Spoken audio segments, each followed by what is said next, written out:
Oh, hi. Are you guys with me? Hi. It is 7 o'clock, and this is my little happy hour conversation.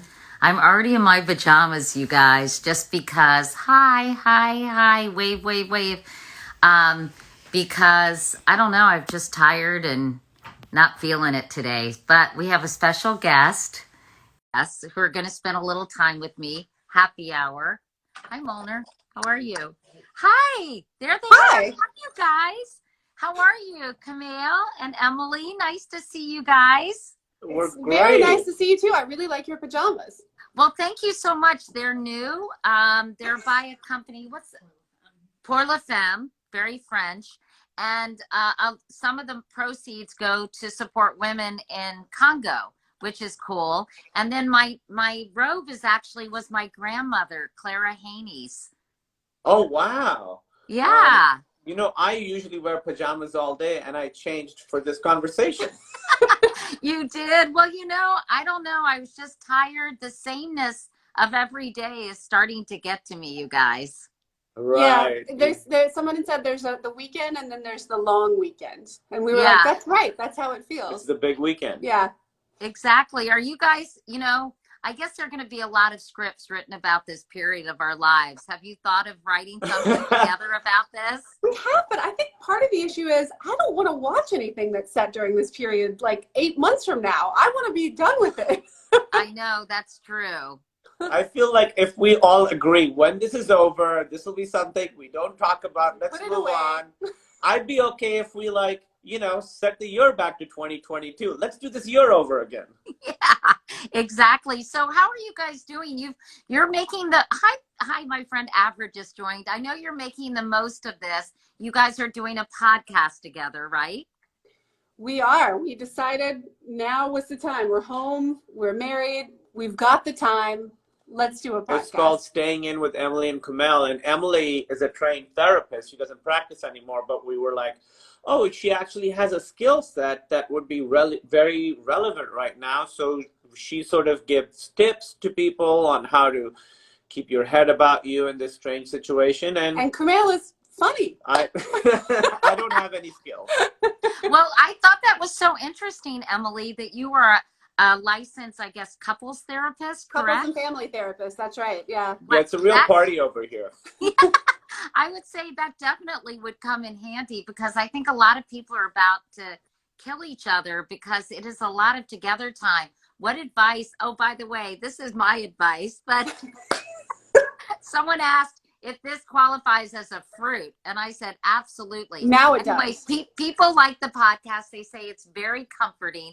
But what Katie Couric do a backflip? It is so crazy the comments you get on this. But what kind of advice are you giving people to get along with their significant other these days? I think you need to have alone time. You need to have scheduled alone time. I think if a fight starts to happen, to kind of everyone needs to acknowledge we're in a heightened time right now. So everyone is heightened. So maybe this is not about who did the dishes last. You know what I mean? Like just giving a little bit of understanding to each other. Like I'm not really mad at you. I'm really just freaked out about this whole situation, and maybe we're going to argue for a minute, but this is not about us. And I also think we do a good job of having separate areas, even if you have a small place, just having separate corners sometimes, having separate laptops that you're on, having separate anything so that you're not constantly in each other's faces, I think helps.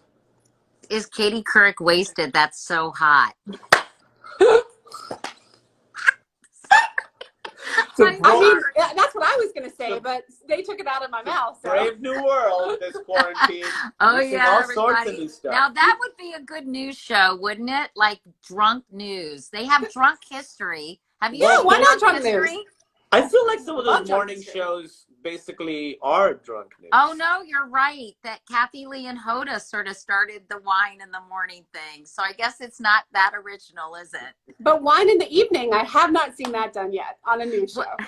we're trying to do this thing sort of a little happy hour conversation because I know you guys don't even mention COVID-19 during your podcast. You talk it, you get people, well, I don't know if you don't mention it, but you don't focus on it and you give Mm, ideas for people in terms of what they can do while they're sheltering in place. Yeah, we don't want to focus on the science of it Because because we don't know it. we don't know it, and it changes so much. You know, every day you hear some new thing about it. The focus of our podcast really is on, as you said, you're sheltering in place. What can you do? How do you not get into fights? How do you not lose your mind? What movies to watch? What TV shows to watch? And then Emily just has a lot of. She helps me, you know, because we have this conversation once a week when we're recording the podcast for 90 minutes where we're like, how are you doing? It's a bit of, yeah, we have like a therapy session together. Right. On the podcast essentially every single week to be like, what's going on with you this week? How's everything been going? What nightmares are you having? We have one standard question, which is what weird thing made you cry this week? Yeah, what weird thing made you cry this week? Gosh, what weird. Well, I think everything makes me cry right now. Right. Actually, every night when I see in New York City, everyone leaning out of their apartment buildings and cheering all the healthcare workers, I just honestly, I get very emotional every time I see it because it's just so moving and so deserved. And so that always kind of makes me teary, I think. And just I saw an Instagram post from a nurse, and she just had a terrible day. And I didn't post it because it was almost so raw, but she was so emotive and so honest about what she had experienced. It just broke your heart for her, and also for all the patients who are, this is taking a sad turn, but they're so lonely and they're so alone. And I think that is one of the most cruel aspects of this virus and this whole situation, that people are not with their family members. And it is just so sad. Yeah, I had a conversation with a nurse a few days ago, and for me, it was very moving. I was crying too, but it was really seeing someone who was so truly selfless and putting themselves in harm's way and saying, well, this is what I do. I take care of people, and sort of ignoring her own personal safety to take care of people. I found that very moving. The other thing I found very moving, Katie, was I saw a picture of bread and I cried. It was just a great looking loaf of bread. Way to turn that conversation around, Camille. That was good. That was very good. But I'm serious. It was great. I cried during an I cried during an Instagram live dance class. That was the thing I cried at this week. That was strange. But I do think too, that is the thing of like not being able, you cannot reach out and be with the people that you love because we all kind of need to keep distant from each other. I think that part has been hard, but using technology, I've definitely been FaceTiming and Zooming with my family a lot more than I ever have. And even when that's awkward, we're kind of like learning to be okay with how it's kind of awkward because it's always a little bit awkward. I posted a very funny video about like if every meeting was like a Zoom meeting. I don't know if you all saw that. If not, No. I'll send it. I'll DM you. But it's really funny because it's super awkward, and it's I don't know who did it, but it's really funny. So tell us the movies and the fun things you're recommending on your podcast for people. Oh, wow. Well, there's all kinds of things. We've been going back and watching some classics. There's a lot of movies from the 80s that Camille has not seen. I'd never seen Dirty Dancing. Just saw that Seriously? for the first time. Are you kidding? I'll tell you, I just, because I was like, this is my fault. I was like, well, I don't know if I don't dance. I don't know if that movie, it feels like it's not a movie for me. It's a movie for everyone. It's a movie for everyone because I watched it, and you know what? It's an actually good film. It's like a really good movie with like a lot of big stuff in it, and Patrick Swayze's great and Jennifer Grey's great. I can't believe I'm talking about how great Dirty Dancing is now, but all rules are out the window. So we've been going back and trying to watch older movies that we sort of missed, We watched Funny Farm. Do you remember that Chevy Chase movie, Funny Farm? No, I never saw Funny Farm. It's a classic. It's a hot classic where it's a city couple moves to the country and kind of hates it entirely, and it like threatens to destroy their marriage. And then no spoilers. It's a 35-year-old movie. No spoilers. It's very funny, and it's a good Chevy Chase role. It's like a different angle than the National Lampoon's dad. It's a good Yeah, movie. and I've been trying to convince her to watch the entirety of Cheers beginning to end. Um, Ah, hasn't quite worked yet. There are just a couple of shows from my childhood that I associate with being like young and angry and powerless, and like that and one and Cheers is one Mac. of those. Cheers is one of those. I don't know why. It's a weird thing, but yeah, it makes me feel kind of sad and angry, and it has nothing to do with the show. It just is literally maybe hearing the theme song as a kid and kind of feeling, yeah, angsty. So I can't, by the way, we have a surprise guest. I'll tell you who's really annoyed that we're home all the Oh, time. Our oh, cat. so cute. Who is that? This is Who is that, a Bagel. boy or a girl? This is a girl cat named Bagel. Oh, so cute. My daughter has her cats here, Mabel and Walter, and we should have had Mabel and Walter make an appearance. I don't know where they are. They're prowling around somewhere. Sorry, I keep blowing off my daughter. Isn't that nice? Are you all in LA? Oh, wait, we just lost a little connection. Hold on. Hold on, everybody.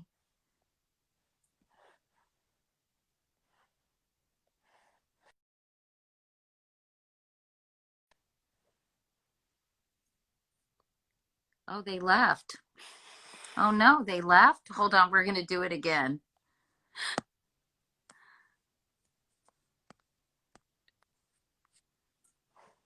They left me, you guys.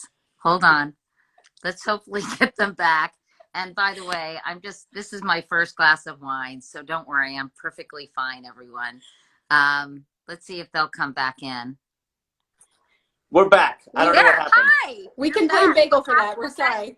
Was that you or was that me? I don't know what happened. It just went away. But you asked us, we are in LA. Yeah, we are. That was the last thing we heard. Oh, okay. All right. Well, I love the Big Six so much, you guys. And I hope, would you, I mean, are you collaborating on any other projects? Would you like to? We actually we are the co-creators and producers of a show on Apple TV Plus that is not Really? autobiographical. It's called Little America. It's a anthology series that we kind of helped bring into the world. It's based on real stories of immigrants to America. So every episode is completely different. You know, we have stories of people from Mexico, Nigeria, Uganda, India. So it's every episode is a half-hour story of based on a true story of someone who moved to America. It's called Little America, and right now they actually have it on for free, so you don't even need a subscription to watch it. Oh, a lot of people are saying that they love Little America. So are they scripted half-hour shows based on real stories of immigrants? They're dramatized, and by the way, if that show was described to me, I'd be like, that sounds too serious. It sounds like medicine. It's a very fun, kind of light. It's a show that we worked hard to really fill. It feels like it's full of love. That's kind of, it sounds corny, but it's just kind of a lovely, kind of sweet show that's also quite funny and quite moving at times. So we're very proud of it. No, it sounds wonderful. I'm gonna definitely check it out. And Camille, I mean, you grew up in Pakistan, and I know you went to Grinnell, but did you come over earlier than when you went to Grinnell? Did you come in high school or did you come for college? I went straight to Grinnell. Yeah, I went from Karachi to Iowa.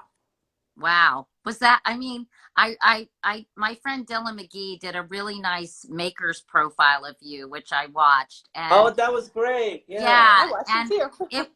it was not only great, but I loved how incredibly supportive of women you are. And I'm curious, did you have an epiphany or were you raised in a pretty progressive household?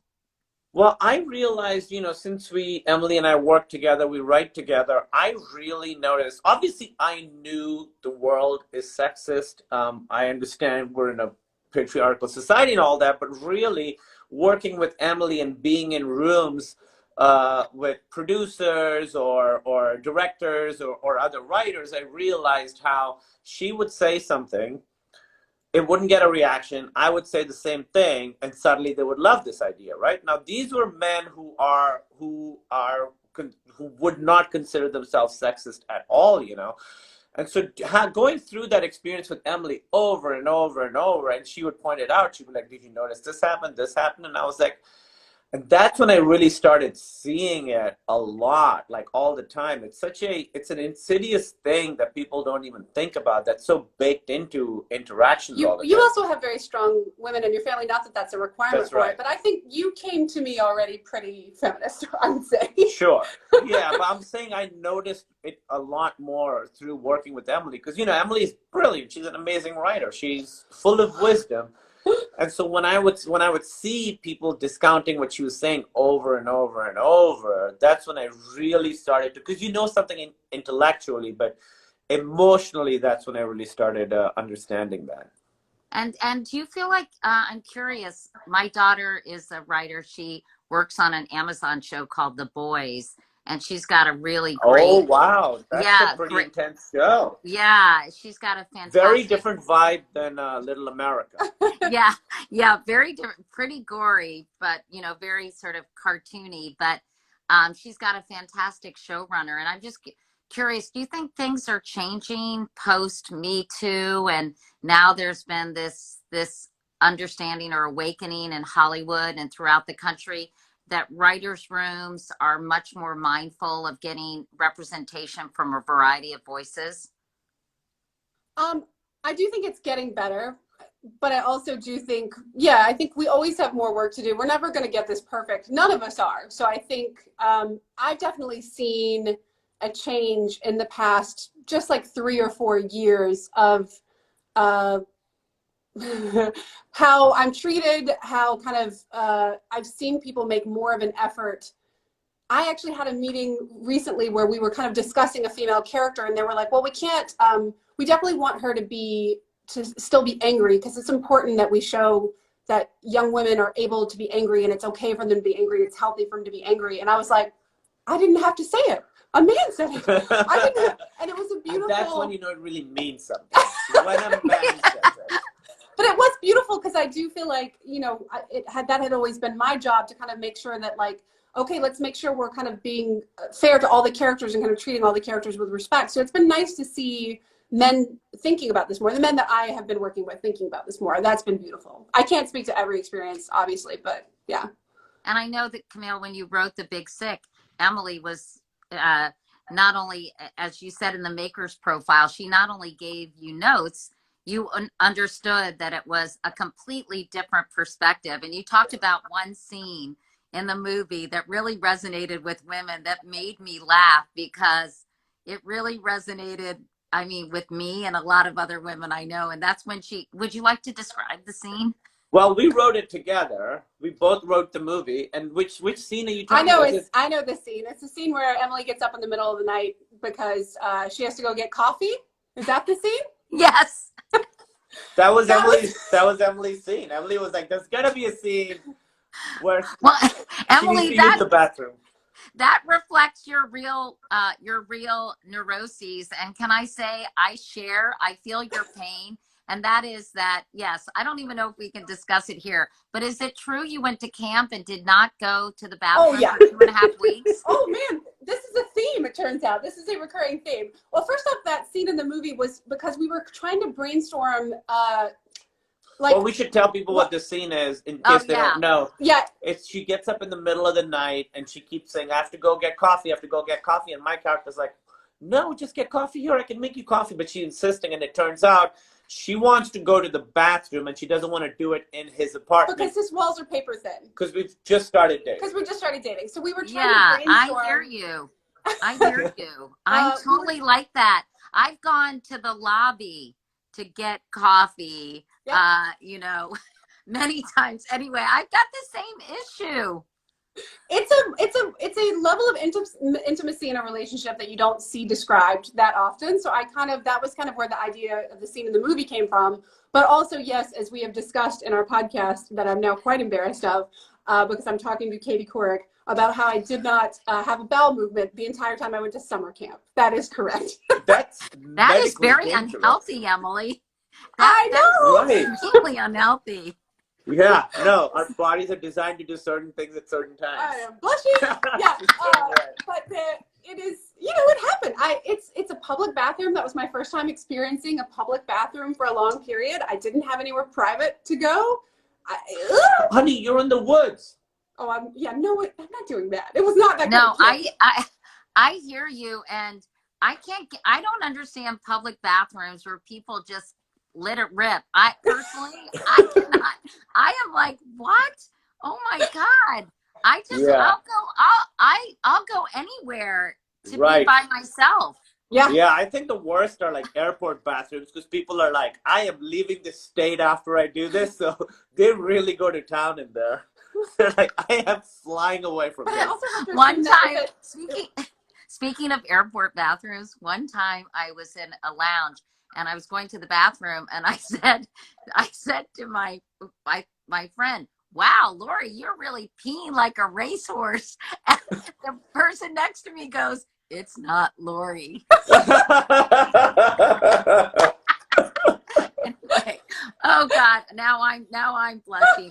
Hey, Emily, I hear that you heckled Camille. That's how you met him when he was doing his comedy show. Was it at the Meltdown in Chicago that you started heckling him? What were you saying? This was not the Meltdown. This was a show that he was on in Chicago, and It was called the Lincoln Lodge. It was called the Lincoln show's Lodge. Still going. And all he did, he said, "Is anyone in the audience from Pakistan?" And I just went woohoo because I knew no one else was going to respond. I thought that'll give him something. I didn't say anything about it. Thanks for the help. Yeah. That doesn't sound like heckling. That sounds like supporting.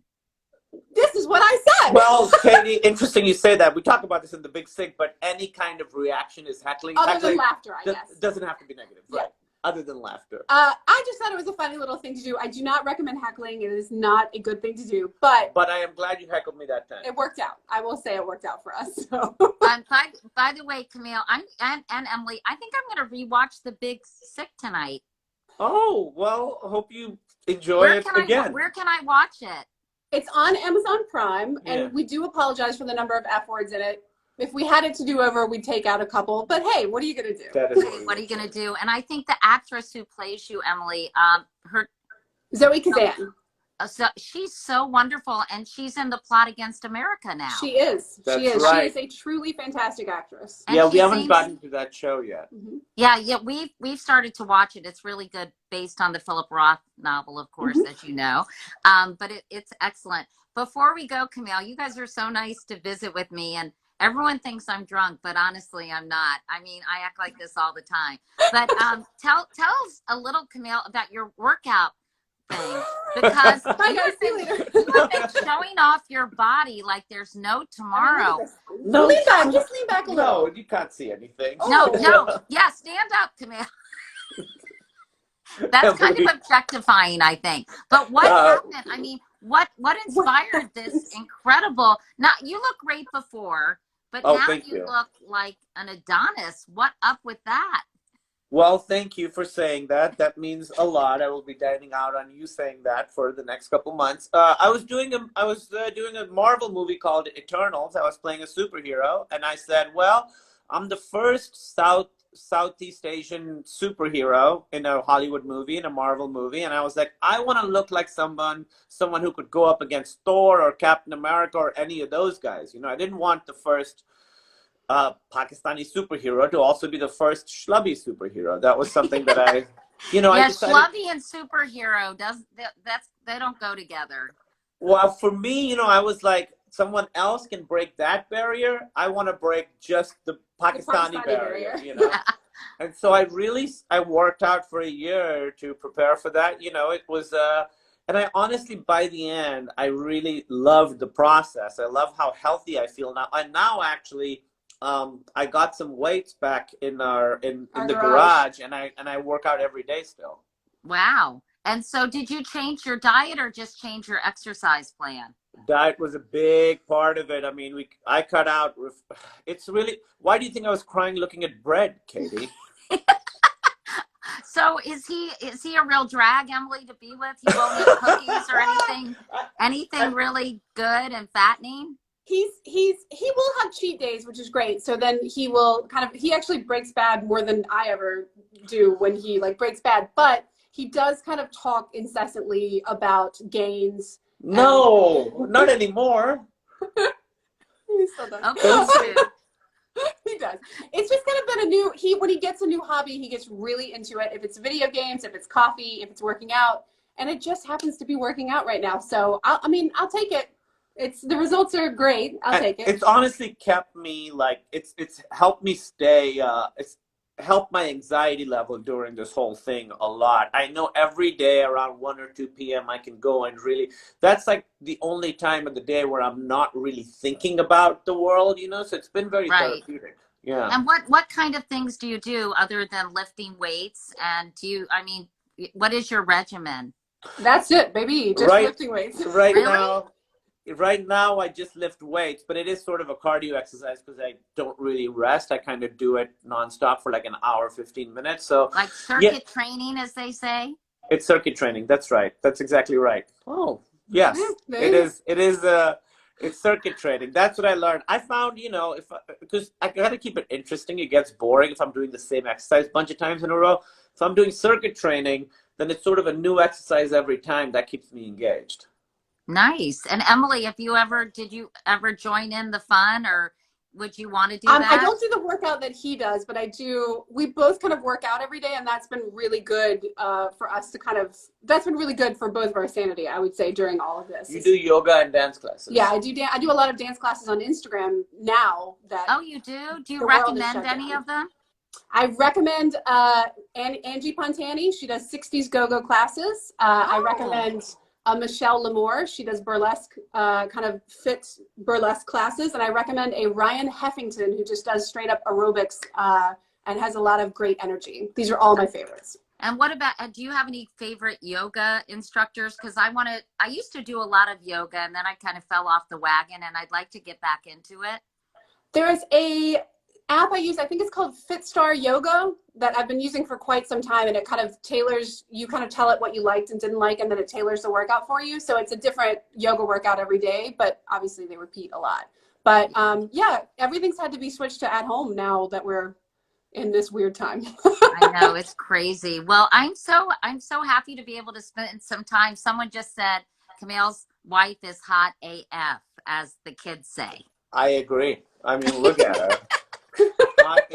And Camille, your hair, I think it might be time for Emily to give you a haircut. I know. I've been begging for one. This has been a big issue over the last, because, you know, I canceled a haircut a week before we started quarantining because I was just lazy. So I went into this needing a haircut. So it's going to be a long, however long this thing is. I actually think it looks good long. It looks good, I think. What do you think, Emily? I love it. I think it's great. And also I don't want to cut it. So I really love it. It's very hard to control. You have pretty hair, Camille. Not to be weird, but. Oh, no, that's nice. Thank you. Well, pretty hair. Here's the issue. Like, you want to get a haircut. If you're going to cut your own hair, you want to cut it early enough that it'll grow out by the time quarantine ends, but not so early that you have to cut it twice.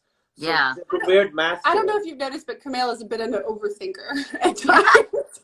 I thought about cutting my hair an inch all over because it was coming in so gray, and I thought this is a perfect time to stop dyeing my hair. And then I chickened out, and I ended up doing my own roots. How does Nate stay looking young? Great. Whoever wrote that, I love that person. Someone just asked, how do I stay looking young? Well, and someone else said I was crushing on you. People are so weird. I'm crushing on Emily, actually. By the way, Emily, do you always go by Emily V. Gordon? Or you know, is that when you introduce yourself, do you say, hi, I'm Emily V. Gordon? I usually do it in a professional sense. When I started writing like essays early on, there was another Emily Gordon living in Brooklyn, which is where I lived at the time. And so I did it because she was also a writer. Who was also a writer, who I wanted to differentiate myself from her. And she and I became friends because we had the same name. So we're still friends. Yeah, that's funny. I had to change my name too. My real name was Gregory Peck. I had to change it to Camille Nanjiani because apparently there was an actor a while ago. Apparently. So I understand. You say Camille and I say Camille. It's obviously, am I right? Yeah, you got it right.